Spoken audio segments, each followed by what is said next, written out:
Hello everyone, welcome to my channel. तो भाई अब हम बात करते हैं हमारी नेक्स्ट डिजीज की। तो नेक्स्ट डिजीज है हमारी स्टमक डिजीज। ठीक है, तो स्टमक से रिलेटेड हमारी ये बीमारियां हैं, पेट से संबंधित हमारी बीमारियां। तो देखते हैं पेट से संबंधित कौन कौन सी हमारी डिजीज इसमें होती हैं। तो इन्होंने बताया stomach is the most important part of our body. तो ये हमारी बॉडी का बहुत ही महत्वपूर्ण पार्ट होता है और ये एसोसिएट होता है हमारा डाइजेशन प्रोसेस के लिए। ठीक है, तो डाइजेशन प्रोसेस यानी कि खाने को पचाने के लिए, और ये हमारा हेल्प करता है फूड को, फूड के अंदर ये हमारा जो एंजाइम्स वगैरह होते हैं वो भी रिलीज करने का काम करता है। स्टमक जो होता है वो एक्सटेंड पार्ट होता है हमारे डाइजेस्टिव ट्यूब के अंदर, एक फूली हुई जगह होती है, और जो अपर साइड होती है वो हमारी कनेक्ट होती है ओसोफिगस से, और जो इसकी लोअर साइड होती है वो हमारी किससे रिलेटेड होती है, नीचे वाले हिस्से से, यानी कि हमारे इंटेस्टाइन से। तो नेक्स्ट देखते हैं। स्टमक के बारे में तो हम पहले कर ही चुके हैं, सिर्फ उसका स्ट्रक्चर तो हमें पता ही है, ये तो हम डिजीज के बारे में आगे करेंगे। तो भाई ये हमारा पार्ट जो है क्लोजली कनेक्ट होता है हमारे स्मॉल इंटेस्टाइन से, यानी कि नीचे वाला लोअर वाला। तो साइज और शेप जो होती है हमारे स्टमक की वो एक जैसी नहीं रहती, कम और ज्यादा होती रहती है।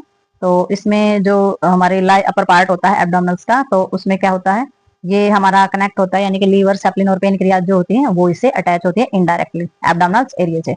ठीक है, तो इसमें there are various stomach disorder. तो हमारे बहुत सारे स्टमक डिसऑर्डर होते हैं जो जनरली कॉल्ड गैस्ट्रिक प्रॉब्लम जिसको बोला जाता है, पेट से संबंधित बीमारियां जिसको बोली जाती हैं। Most of the gastric problem and due to the infection of the gastritis and the stomach cancer. तो हमारी बहुत सारी जो प्रॉब्लम होती हैं, जो इन्फेक्शन होते हैं, गैस्ट्रिटिस यानी कि हमारे पेट के अंदर होने वाले जो इन्फेक्शन और इन्फ्लेमेटरी होती है, वो स्टमक कैंसर होता है। कॉमन स्टमक डिजीज हमारी कौन कौन सी होती है, तो यहाँ से हम स्टार्ट करते हैं एक एक डिजीज की हमारी जो स्टमक से संबंधित बीमारियां कौन कौन सी होती है और उनके अंदर क्या क्या होता है। तो सबसे पहले हमारे गैस्ट्राइटिस है। गैस्ट्राइटिस में ये तो आपको पता चली गया है कि गैस्ट्राइटिस के अंदर क्या चीज होती है, यानी कि हमारे स्टमक के अंदर होने वाली इन्फ्लेमेशन का जिक्र इसके अंदर होगा। तो इसमें गैस्ट्रिक जो है कॉमनली ना होता इन्फ्लेमेशन ऑफ द स्टमक। ठीक है, तो इन्फ्लेमेशन होती है, और ये क्या करती है, अल्कोहल जो ज्यादा करते हैं और जो हार्ट पेशेंट होते हैं, दिल की बीमारी जिसको होती है, या फिर शराब ज्यादा पीते हैं, उनके अंदर ये प्रॉब्लम ज्यादा पाई जाती है। हार्ट पेशेंट, अगर हार्ट पेशेंट के अंदर क्यों पाई जाती है, क्योंकि हार्ट पेशेंट जो होता है वो एस्प्रीन जो है वो उसका कारण रहता है मेन, क्योंकि वो एस्प्रीन जो है पेशेंट टेक एस्प्रीन, तो एस्प्रीन क्या हमारे ड्रग्स का नाम है, अगर वो एस्प्रीन ज्यादा कंज्यूम करता है तो उसमें ये प्रॉब्लम हमारी क्रिएट हो जाती है, यानी कि हमारे पेट के अंदर इन्फ्लेमेटरी होना स्टार्ट हो जाती है। स्टमक प्रॉब्लम जो है वो नॉर्मली हमारी कब होती है, इन्फेक्शन होता है, gastritis also develop after major surgery and due to the some sort of infection. तो ये कब डेवलप हो जाती है हमारी, ये किसी भी इन्फेक्शन से डेवलप हो सकती है। अगर मेजर सर्जरी हुई है तो उसमें अगर छोटा सा भी इन्फेक्शन हो जाता है तो उसकी वजह से भी हो सकता है। मेजर सिम्टम जो होते हैं हमारे गैस्ट्राइटिस के, एब्डोमिनल पेन होना स्टार्ट हो जाता है और इंडाइजेशन होना स्टार्ट हो जाता है, तो ये बड़े सिम्टम दिखाई देते हैं इसके। और gastritis can be the diagnosed by the complete blood account of the gastroscopy. तो इसमें जो गैस्ट्राइटिस यानी कि इस इन्फ्लेमेटरी को देखने के लिए डायग्नोज जब हम करते हैं तो इसमें ब्लड काउंट जो है वो किया जाता है, यानी कि टेस्ट कराए जाते हैं। कॉमन ट्रीटमेंट जो है गैस्ट्राइटिस का वो इंक्लूड किया जाता है।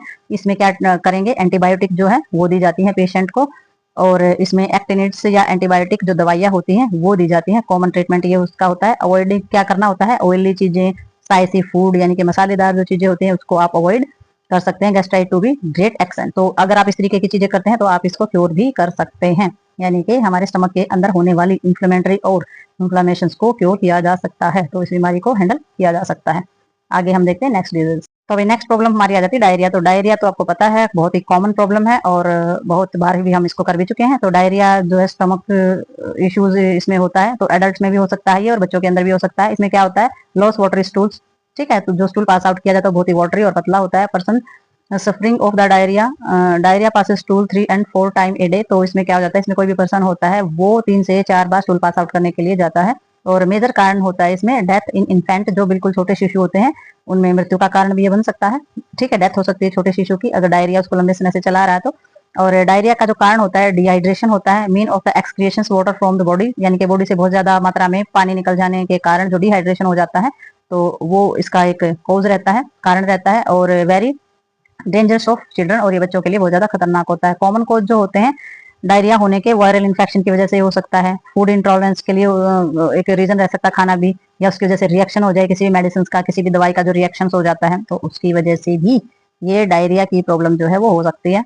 तो इसमें जो सिम्टम होते हैं हमारे डायरिया के, सबसे पहले क्रैम्प आ जाएंगे, ब्लोटिंग होनी स्टार्ट हो जाएगी फिर हमारे स्टमक के अंदर, सडन यानी कि बार बार बाथरूम जाना पड़ेगा। तो ये सारे के सारे सिम्टम होते हैं हमारे इसके। Diarrhoea can be the diagnosed by the blood test. तो डायरिया को टेस्ट करा जाता है, ब्लड टेस्ट के जरिए इसको डायग्नोज किया जाता है, और फास्टिंग टेस्ट इसके किए जाते हैं, फिजिकल एग्जामिनेशन किया जाता है। और diarrhoea can be the cure by the avoiding. तो डायरिया को क्योर करने के लिए क्या अवॉइड करेंगे आप, तो इसमें हमने देखना है तो इन्होंने बताया diarrhoea can be the cure by the avoiding greasy spicy food by the avoiding sweet because food like this the aggravate diarrhoea. तो इन्होंने बताया है कि आप जो मसालेदार खाना खाते हैं या फिर स्पाइसी ऑयली ये चीजें अगर आप खाते हैं, ज्यादा मिठाई खाते हैं, उनकी वजह से क्या हो जाता है, because of food like the aggravate diarrhoea. तो ये क्या कर सकते हैं, अगर खाने के अंदर आप इस तरीके की चीजें लेते हैं, मीठा बहुत ज्यादा खाते हैं, तो वो डायरिया को एग्रीवेट करेगा, यानी कि डायरिया को बढ़ाने का काम करेगा।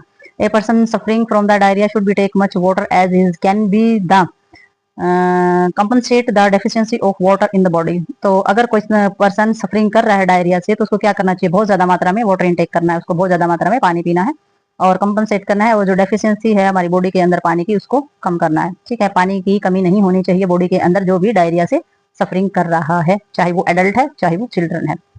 ठीक है, तो ये तो थी हमारी डायरिया की। तो नेक्स्ट हमारी इसके अंदर आगे कॉन्स्टिपेशन। तो आपको पता ही है डायरिया होता है दस्त लगना और कॉन्स्टिपेशन होता है कब्ज हो जाना। तो constipation is yet another very common stomach problem. तो कॉन्स्टिपेशन भी हमारे स्टमक की एक कॉमन सी समस्या होती है। ये रेफर करती है फ्रीक्वेंट बाउल मूवमेंट। तो ये किस चीज को रेफर कर रही है, कि जो हमारी बाउल यानी कि हमारी इंटेस्टाइन्स के अंदर होने वाली मूवमेंट्स को। तो आगे कंप्लीट करते हैं हम कॉन्स्टिपेशन को। तो भाई इसमें आगे आ जाता है कॉन्स्टिपेशन जो stool are the harder to pass. तो इसमें बहुत ज्यादा मुश्किल होती है स्टूल पास आउट करने में। Well constipation is a symptom is a not a disease.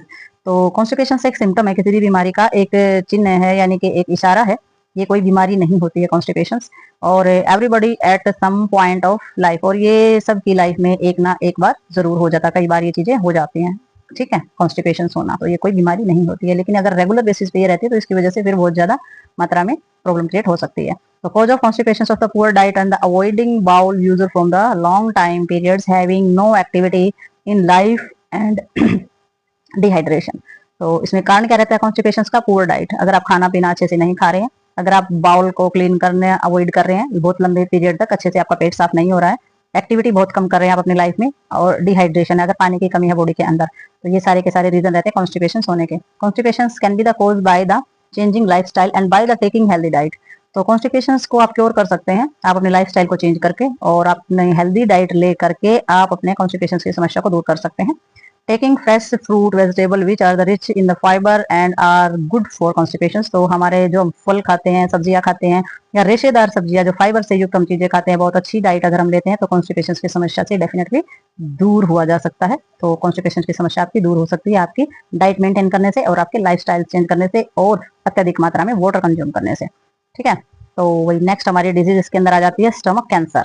तो स्टमक कैंसर के अंदर हम देखेंगे, तो स्टमक कैंसर इन्होंने बताया also called the gastric cancer. तो इसको गैस्ट्रिक कैंसर भी बोला जाता है, और मे ओकर in any part of stomach in the spread of the through out it. तो ये इन्होंने बताया कि गैस्ट्रिक कैंसर जो होती है ये हमारे स्टमक के किसी भी जगह पर हो सकती है, किसी भी पार्ट में ये हो सकती है, और ये स्प्रेड भी हो सकती है, फैल भी सकती है हमारे स्टमक के अंदर कहीं भी। तो स्टमक कैंसर जो होती है वो डिफरेंट स्टेजेस के अंदर होती है। तो poor diagnose can be the lead further problems. तो इसमें जो अगर पुअर डायग्नोज होता है, अगर जो इसके टेस्ट वगैरह कराते हैं अगर उसमें नहीं आती है, अगर डायग्नोसिस इसका नहीं किया जाता है, तो ये प्रॉब्लम बढ़ सकती है आगे। और स्टमक कैंसर जो होती है can not diagnose of the earlier stage and by the time is the diagnose cancer rich of the advance stage. तो ये क्या होता है, जो स्टमक कैंसर जो होती है जब हम एक बार डायग्नोज कराते हैं और अच्छे से नहीं कर पाते, तो उसमें हमारा जब पहली स्टेज होगी, जब थोड़ी बहुत कैंसर की प्रॉब्लम होगी, तो उस स्टेज में हमें नहीं पता चलेगा, और जब हमें पता चलता है तो वो नेक्स्ट स्टेज पे जा चुकी होती है। तो स्टमक कैंसर जो होती है जब वो नेक्स्ट स्टेज पे चली जाएगी तब हमें उसका पता चलता है, एडवांस स्टेज पे वो पहुंच चुकी होती है। तो इसमें हमारी कंडीशन क्या होगी, नेजवा वोमिटिंग लॉस ऑफ एप्टीट्यूड। तो इसमें जो भूख कम लगना या उल्टियां होना या मन मचला रहना, तो इस तरीके की समस्याएं जो है वो रेगुलर पेशेंट को बनी रहेंगी। Loss of weight and the abdominal discomfort are the symptom of stomach cancer. तो इसमें भूख तो लगेगी ही नहीं, तो वेट लॉस तो होना है ही, इसमें वजन कम होता चला जाएगा, एब्डोमिनल डिस्कम्फर्ट रहेगा, आप कंफर्टेबल फील ही नहीं कर पाएंगे, डिस्टर्ब रहेंगे। और ये हमारे सिम्टम होते हैं जो स्टमक कैंसर के अंदर पाए जाते हैं सारे के सारे। ठीक है, एक्सैक्ट कॉजेज जो अगर हम एग्जैक्ट कॉज इसके देखें गैस्ट्रिक कैंसर के तो अननोन है। ठीक है, एग्जैक्ट गैस्ट्रिक कैंसर हमें नहीं पता चलता कि गैस्ट्रिक कैंसर हुई है तो उसके सही से कारण क्या है। और else we would say that there are conflict between the different medical expert on the cause of stomach cancer. तो स्टमक कैंसर को लेकर के हमारे जो एक्सपर्ट हैं, ठीक है, मेडिकल एक्सपर्ट जो हैं, उनके बीच में भी कॉन्फ्लिक्ट यानी कि मतभेद चलता रहता है कि इसके एग्जैक्ट रीजन कौन से हैं, इसके कैंसर के, कौन सी कैंसर, स्टमक कैंसर के एग्जैक्ट रीजन कौन से हैं। तो ये हमारे मेडिकल एक्सपर्ट के अंदर के साथ भी कॉन्फ्लिक्ट चलता रहता है। ठीक है। तो इसमें सम ऑन्कोलॉजिस्ट जो होते हैं say that food play in role of the causing stomach cancer. तो कुछ ऑन्कोलॉजिस्ट जो होते हैं वो कहते हैं कि खाना जो है वो कोई रोल प्ले नहीं करता है स्टमक कैंसर के होने में, यानी कि स्टमक कैंसर जो है वो फूड की वजह से नहीं होता है। तो कुछ जो होते हैं हमारे कुछ एक्सपर्ट ऐसे बोल रहे हैं। ऑन द अदर हैंड, और दूसरी तरफ क्या बोला जाता है, इट इज आल्सो प्रूव्ड, ये भी प्रूव हो चुका है कि दैट तम्बाकू is one of the major causes of gastric cancer. और ये भी प्रूव हो चुका है कि तम्बाकू जो है वो बहुत ही मेजर कारण है गैस्ट्रिक कैंसर का, यानी कि पेट की कैंसर का सबसे मेजर कारण है वो तम्बाकू है। क्योंकि तम्बाकू जब चबाते हैं निगलते हैं तो स्टमक में जाता है और वहां जाकर वो कैंसर करता है।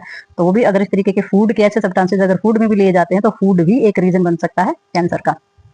तो gastric cancer can be cure by the surgery. तो हमारा गैस्ट्रिक कैंसर जो है वो क्योर किया जा सकता है, ठीक किया जा सकता है, उसे कंट्रोल किया जा सकता है सर्जरी के माध्यम से भी। कीमोथेरेपी भी उसकी हो सकती है और रेडिएशन की थेरेपी भी उसकी हो सकती है। तो इन चीजों को लेकर के भी इसकी ट्रीटमेंट जो है वो किया जा सकता है गैस्ट्रिक कैंसर का। ठीक है। तो नेक्स्ट देखते हैं हमारी गैस्ट्रिक कौन सी डिजीज है। तो भाई नेक्स्ट हमारी जो डिजीज है उसका नाम है पेप्टिक अल्सर। तो पेप्टिक अल्सर जो है ये भी हमारे स्टमक में पाए जाने वाले होते हैं। तो पेप्टिक अल्सर है hole in the lining of the stomach, duodenum and oesophagus. तो ये एक तरीके के छेद होते हैं, ठीक है, हमारे स्टमक के अंदर। डिओडिनम यानी कि हमारे स्मॉल इंटेस्टाइन्स का पहला पार्ट जो होता है वहां पर, ओसोफेगस यानी कि हमारी खाने की नली के ऊपर पाए जाने वाले होल होते हैं जिसको पेप्टिक अल्सर बोला जाता है। And ulcer is the sore of the insulation of from when the lining of the digestive system in the covered by the acidic digestive juice. तो इन्होंने बताया कि जो ये अल्सरनेशंस होते हैं, जो हमारे शोर होते हैं यानी कि जो घाव होते हैं वो हमारे हो सकते हैं, जब हो सकते हैं जब हमारा डाइजेस्टिव जूस जो है बहुत ज्यादा, डाइजेस्टिव सिस्टम के अंदर हमारा डाइजेस्टिव जूस जो है बहुत ज्यादा एसिडिक होता है। तो इस तरीके की चीजें होती हैं। It is the estimated that the 5% to 10% of adult globally are the affected by the peptic ulcer at least one of these lifetime. तो इन्होंने एस्टिमेट बताया है कि भी 5 से 10% एडल्ट यानी कि जो जवान लोग होते हैं वो पेप्टिक अल्सर से कभी ना कभी अफेक्टेड जरूर होते हैं अपनी लाइफ टाइम में। यानी कि पेप्टिक अल्सर जो होते हैं वो सबको कभी ना कभी लाइफ में जरूर होते हैं एक बार। ठीक है। तो ये रीजन क्या रहता है इसमें, जो हमारा गैस्ट्रिक जूस होता है उसमें एसिड ज्यादा बढ़ जाने की वजह से होता है। तो ये जहां भी खाने की लापरवाही होती है तो गैस्ट्रिक जूस के अंदर एसिड बढ़ेगा और एसिड की वजह से हमारे पेप्टिक अल्सर जो है वो हो जाते हैं। तो 5 से 10% एडल्ट के अंदर ये होता ही होता है। ठीक है। तो ये थी हमारी स्टमक से रिलेटेड सारी की सारी डिजीज। तो आई होप आपको ये सारी समझ आई होंगी। तो मिलते हैं नेक्स्ट वीडियो में नेक्स्ट टॉपिक के साथ, नेक्स्ट डिजीज के साथ। तब तक के लिए बाय बाय।